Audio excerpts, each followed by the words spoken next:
नमस्कार दोस्तों। क्या आप सबको पता है कि हमारे देश की संसद को चलाने का 1 मिनट का कॉस्ट कितना आता है और हर साल संसद की वजह से हमारे देश को कितना नुकसान होता है।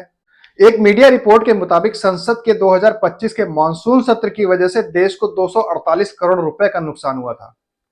तो दोस्तों, अपने आज के इस वीडियो में हम जानेंगे कि देश की संसद को चलाने के लिए हमारे देश के ऊपर कितना बर्डन आता है और संसद ना चलने की वजह से हमारे देश को कितना नुकसान होता है।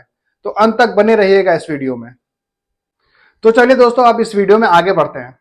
दोस्तों, 2012 की कुछ मीडिया रिपोर्ट्स के मुताबिक हमारी देश की संसद को चलाने का पर मिनट का जो कॉस्ट है वो लगभग 2.5 लाख रुपए होता है।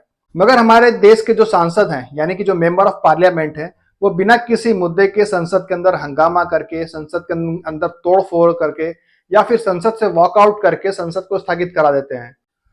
और उनके इस हंगामे, तोड़फोड़ और वॉकआउट की वजह से संसद स्थगित हो जाती है और जिसकी वजह से हर संसद सत्र में देश को करोड़ों का नुकसान होता है और संसद के द्वारा किए गए उस नुकसान की भरपाई आम नागरिकों यानी कि टैक्स पेयर के पैसे से की जाती है। कुछ मीडिया रिपोर्ट्स के मुताबिक 2025 के मानसून सत्र की वजह से ही देश को 248 करोड़ रुपए का नुकसान हुआ था। तो आप इस बात का खुद अंदाजा लगाइए कि हर साल हमारे देश को संसद की वजह से कितना नुकसान उठाना पड़ रहा है। और यहां पर मेरा एक सवाल उन लोगों से भी है जो बात बात पर हाथ में संविधान लेकर चलते हैं और लोकतंत्र बचाने की दुहाई देते हैं। क्या उन लोगों को संसद के द्वारा की गई ये बर्बादी, देश के टैक्स पेयर्स के पैसे की बर्बादी नहीं दिखाई दे रही है? क्या आप लोगों को देश के गरीब जनता की पैसों की बर्बादी नहीं दिखाई दे रही है? ये लोकतंत्र बचाने वाले या फिर संविधान को बचाने वाले लोगों से मेरा एक ही सुझाव है कि अगर आप सच में देश का लोकतंत्र और संविधान को बचाना चाहते हैं तो संसद के द्वारा जो भी बर्बादी की जा रही है उसकी भरपाई आप टैक्स पेयर के पैसे से ना देकर अपनी सैलरी से कट कर दीजिए।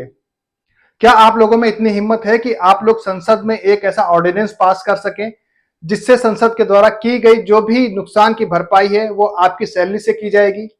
क्योंकि आपके द्वारा किए गए नुकसान की भरपाई आम जनता के ऊपर क्यों डाला जाए?